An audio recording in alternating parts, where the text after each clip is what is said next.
This is where we left things in episode 1, and today we're taking this workbench to the next level. If you're new here, I'm Neil. I'm a furniture maker building this from the ground up in a small workshop in Dorset. Big projects are ahead, big goals, and I'm bringing you along on the whole journey. Today I'm getting the workbench top made, levelling everything and getting this thing ready to actually use. I decided to build the workbench top from solid beech. This is actually 38mm kitchen worktop, and I'm going to join it together using biscuits and glue. Instead of buying one large piece, which I could have done, I'm a glutton for punishment, and this was half the cost. The dry fit looked pretty good to me, so we might as well go ahead and cut the biscuits and get this thing glued up. Guys, what are you doing larking around in there? Come on, we got work to do.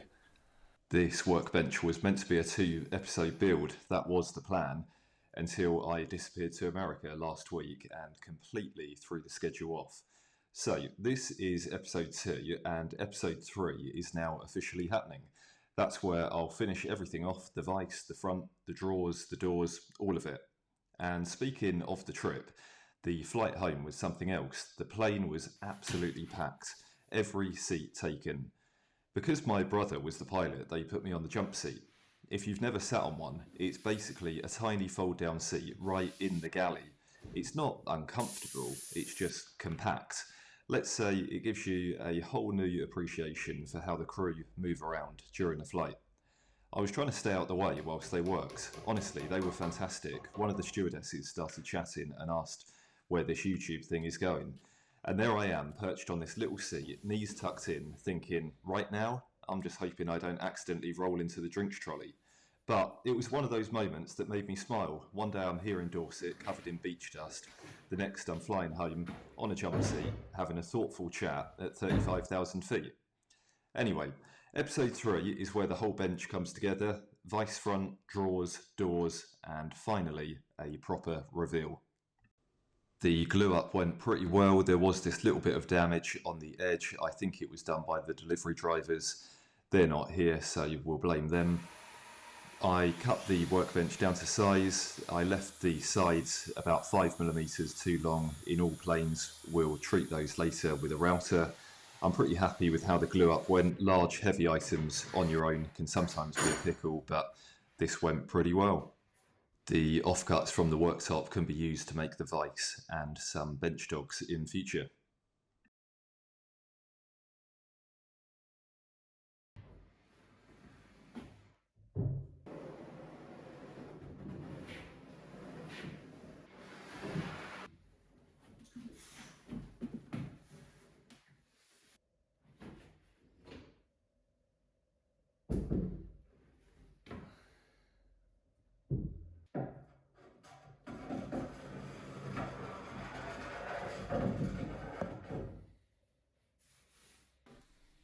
At various stages in the build, I had to remove the top and flip it over, and it turns out that 2 lengths of 2 meters joined together are pretty heavy.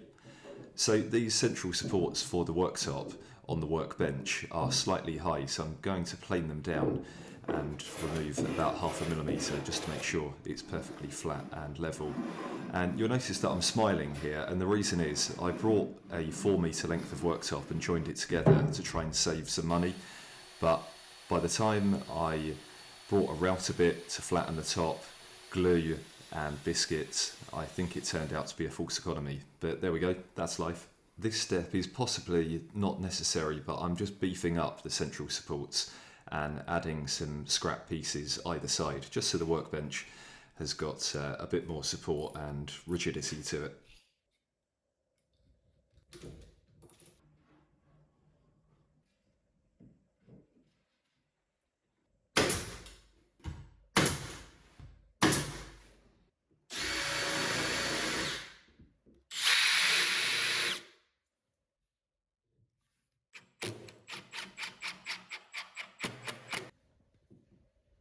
Here I'm adding some more scrap pieces of plywood.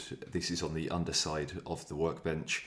What this is for is to add some additional storage. I've got a void at the very bottom, so by adding these strips I can then attach board material to them, and it will give a void where I can store guide rails or offcuts of wood. Yep, it's pretty heavy.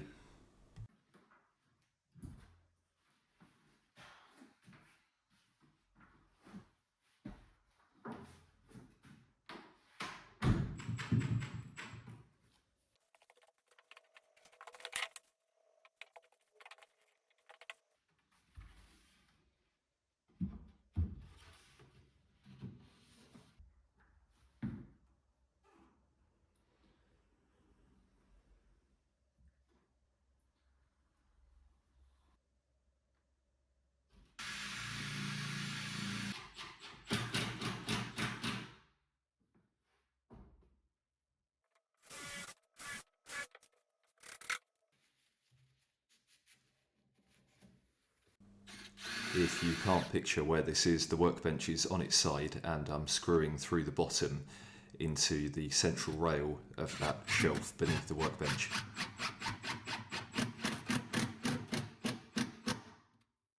OSB is not the greatest material in the world and I don't like the look of it, but you may have noticed this sheet that I was using on my workbench in the previous episode. It's not great looking, I agree, but I had it laying around and I like using up what I've got.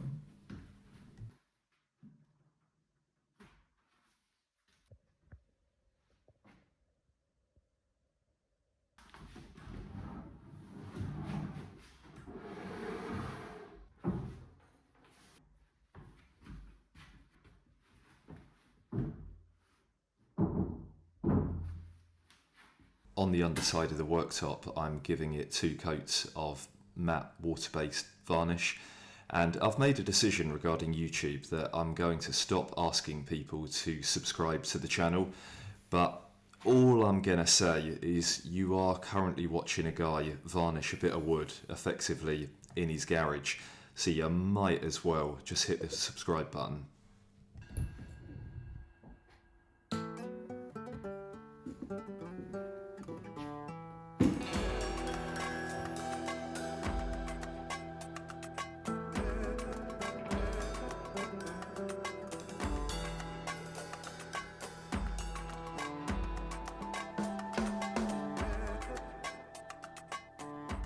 Have you got some kind of a problem?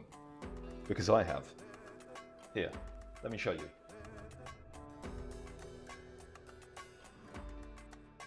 So we're out the clamps and we're cut down to size. I'm pretty happy with it. Although these beech worktops, they are really susceptible to cupping. That's why you really want to get them fitted as soon as they're delivered. If I show you a close-up now, you'll see that this top, this is the better side up, but a straight edge is touching on either side and there's a dip in the center. So we need to do something about that. There's a method that I've seen where you can make a sled and router the top to make it perfectly flat. This is really important for future projects. Anything that you want to clamp up perfectly flat and true and square. So we want to make sure we get this right. We want it as accurate and as quick as possible. So I think we should do that. Let's make a sled and router this down.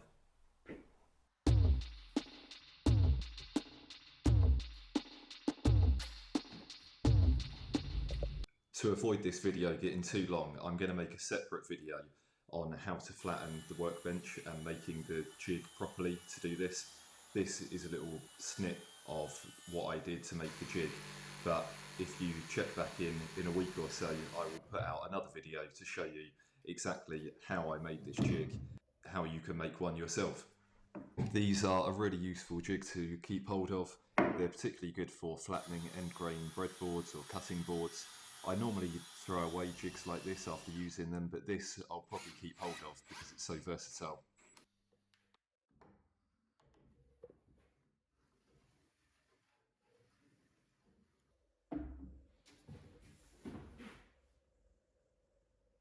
So we've got all the parts that we need. We've got our sled, it's dried, had lunch, that sounds nice. The next stage is to attach the side rails onto the side of the workbench. I'm going to clamp it either end and probably put a screw in the centre. As a cabinet maker, I don't like the idea of having any marks in the workbench top at all, but if you've ever watched Top Gear, do you remember the episode where they're in Botswana and Richard Hammond has that Opel Kadett? I kind of feel like that. Before we use the jig and flatten the worktop, I'm going to fit the vise as the worktop is upside down. I'm using a scrap piece of 25mm plywood here. I've recently replaced all the floors inside my house, so I've ended up with loads of this 25mm plywood in all shapes and sizes.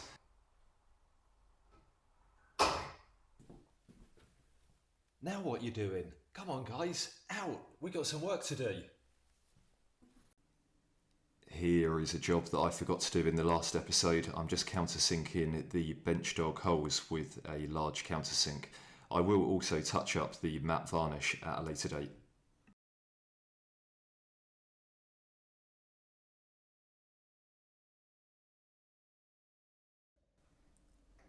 The offcut of the worktop is going to come in really handy. Here I'm cutting a piece to make the back of the vise. It's easier fitting it whilst the bench is upside down, so that's a job we can get done now.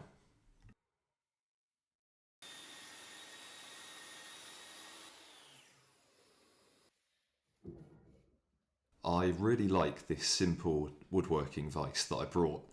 However, the only thing I don't like about it is that it came with no template for fitting, so you have to work out your own measurements. Other vices that I've fitted in the past, they've come with a paper template that you can stick on and you know exactly where to drill, where this one took a bit of time working everything out.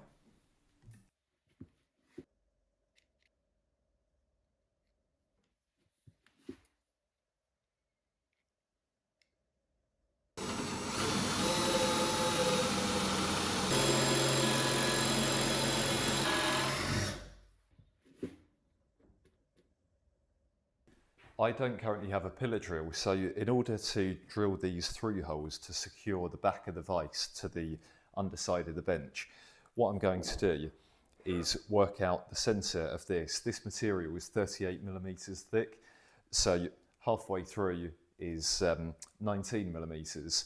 So I'm about to drill a 6mm pilot for the lag bolts to hold the bottom of the back of the vise to the workbench.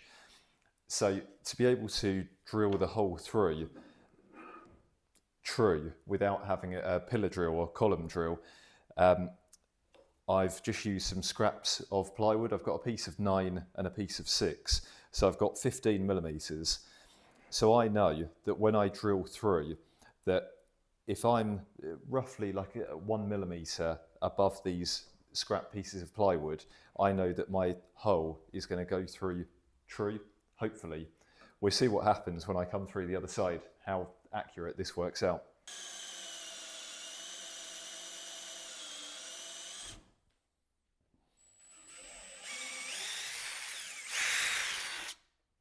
I would say that's pretty good. It's not imperative, but it's nice if the lag bolts do go through square.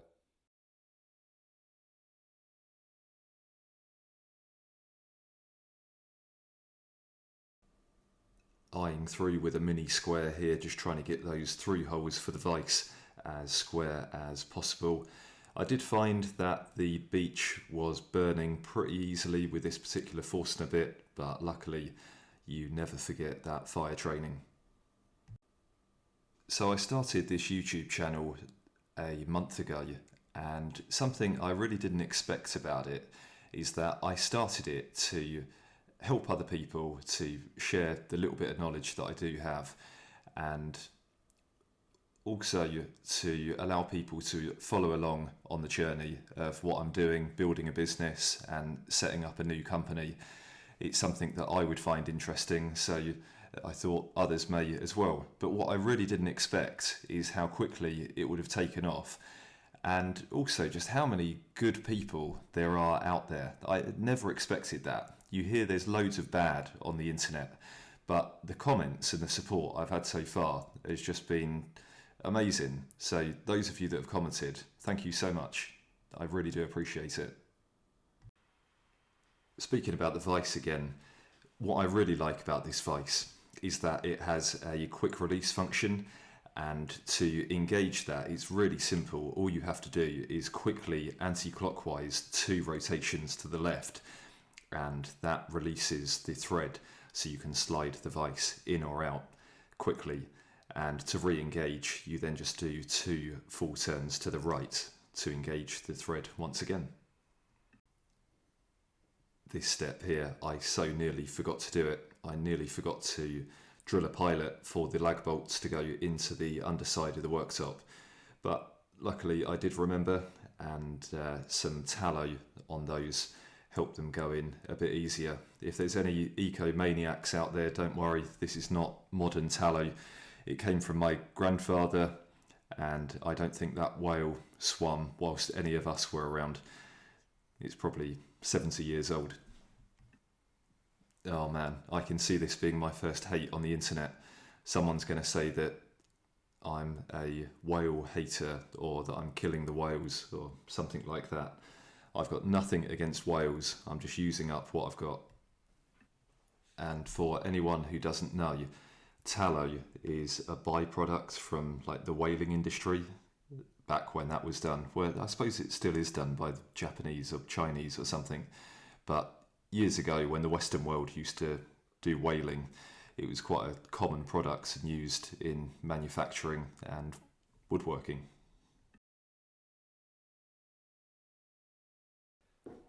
So I've fitted the vise, but the screws are a little bit tight in the holes. So what I'm going to do is open up these 2 holes by 1mm, and just use a 1mm bigger Forstner bit. But I can't just drill into them, as this will wander all over the place. So what I'm going to do first is drill a guide in a piece of 9mm plywood, and then clamp that over the top, and then open up these holes.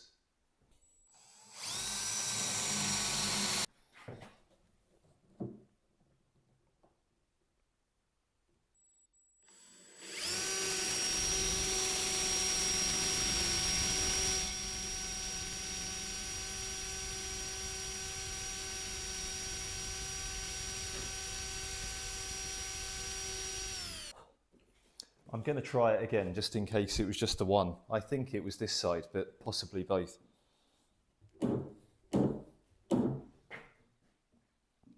It's better, but you can hear it, and I actually think it's on the outside edge of the centre screw. So I think that one needs the same treatment. But this one is looking much better. You can see there's an even gap all around the edge, like this one. Yeah, I'm pretty confident it's the middle now. You can hear it binding. The problem I've got, the way this vise is set up underneath, is that to adjust it, I have to flip the worktop over like it is now. So once it's in position and screwed down, it's a real pain.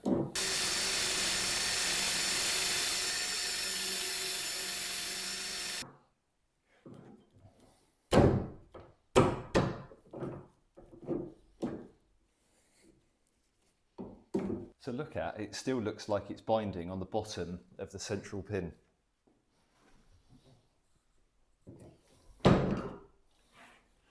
Yeah, you can see where the grease has remained. It's strange because the holes going through are lining up, they look good. Maybe I'll try that one as well.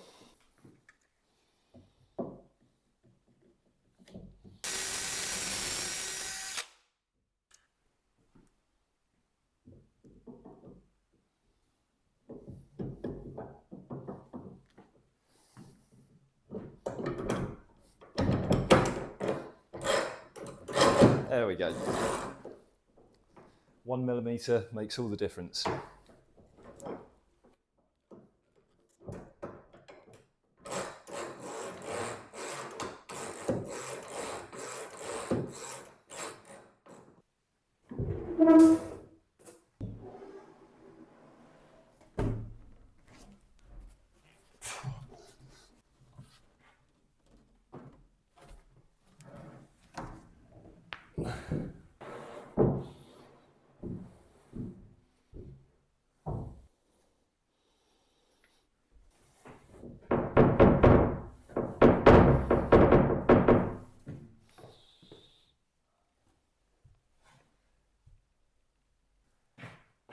So nothing's ever easy in life. The bench is not sitting completely flat. Here, I'll show you. For some reason, there is a gap up here. So I know exactly what's happened. I used that piece of 25mm plywood for the underside of the vise, and I should have used 18, and that's what's caused this 5mm difference. So I've just got to router out a gap for the bottom of the vise. I wouldn't normally do this on the workbench, but because we're going to flatten the top and this effectively is going to be removed, I'm not worried about damaging the beech top. But a cabinet maker should never have a mark on his bench, is what I was taught.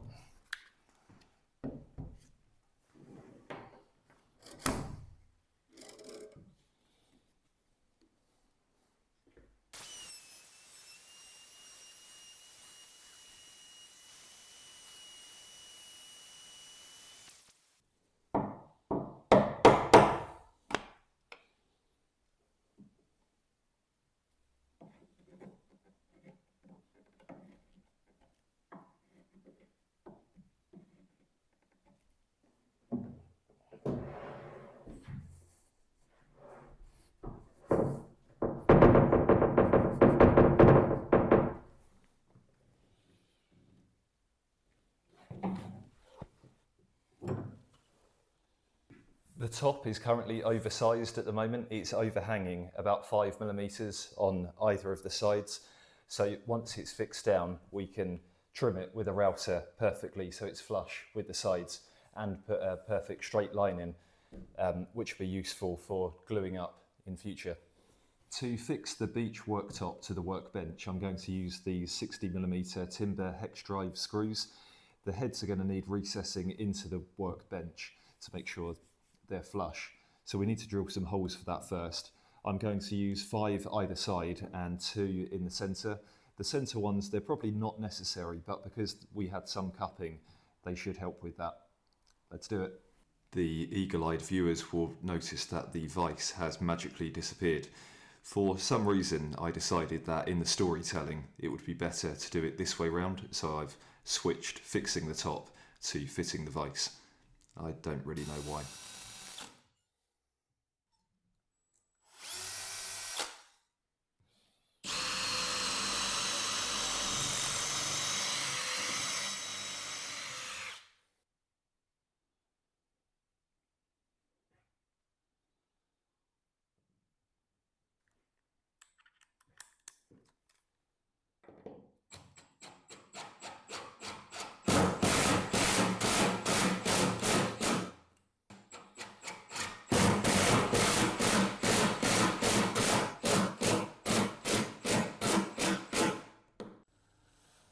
So I have this portable drill press thing, and it's pretty good, but I can't use it right on the edge as it will wobble over the edge of the worktop. So what I've done is screwed it onto this scrap piece of plywood, just so it's got a larger base and can be used for drilling the holes into the edge of the workbench. We do need to drill some bench dog holes, quite a lot of them, so I'll use it again in episode 3.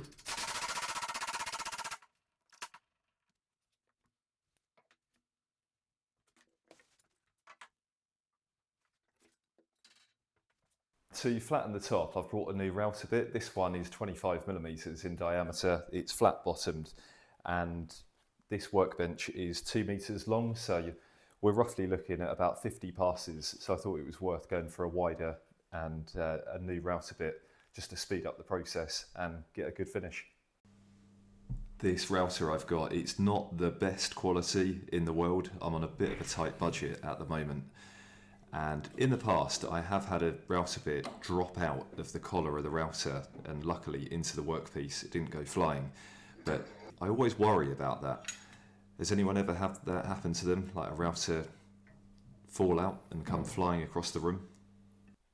The next thing we need to do is attach string in each corner and make these rails parallel and flat to each other. So to attach the string, what I'm going to do is use a pan head screw and a washer and trap the string between the washer and the rails on here. What we've got here are two perfectly flat and straight rails that the jig is going to sit on, and then the flat worktop is going to be mirrored beneath it. I would say we're really good there. And the way of testing this is if the bottom string doesn't interfere with the top string when you press it when there's no movement. And likewise the other way around. Oliver.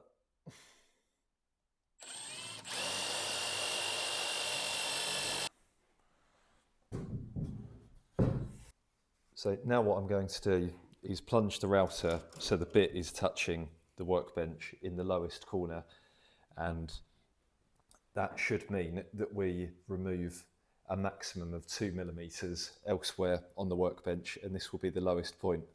What I'll probably do is, using the micro adjustment, is lower it down 0.5 millimeter just so we remove something absolutely everywhere. We've just got to be careful of the fixings for the workbench to make sure the router bit doesn't strike the metal, but when we get close to them, we'll have a look.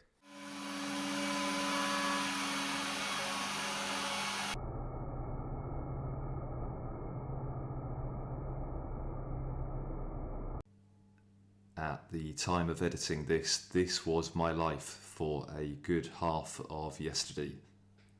It took a while, and it was just one of those things that you had to just focus on and get your head down, get in a rhythm and get the work done.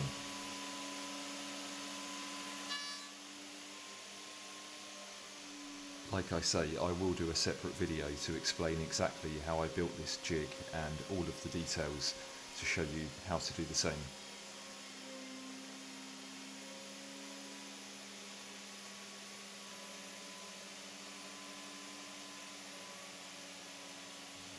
In an ideal world, you would have a wide belt sander or a CNC machine to do this job, but this goes to show just what can be done with a router and some offcuts of wood.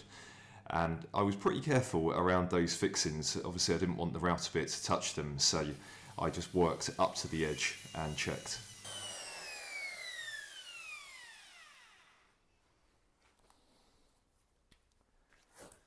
Whew, there we go, the final pass. So that took, where's my calendar? No, it wasn't too bad. It took about 4 or 5 hours, to be honest, to do 2 meters by 1 meter. What slowed me down the most was having to stop and vacuum after every pass. If you had a good router, it would be a lot quicker, probably half the time, I would say. But anyway, I'm pretty happy with that. I'm really intrigued to get a straight edge across and see what it's looking like. First, cleaning up.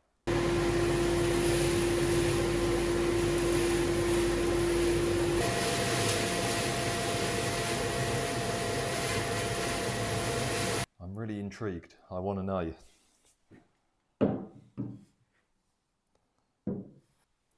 Okay, we're looking really good.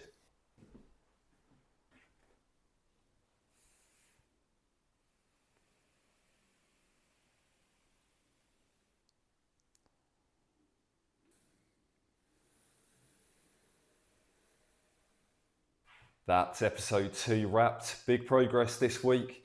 Vise is on, the top is nice and flat, and next time we'll drill the dog holes and get the drawers built.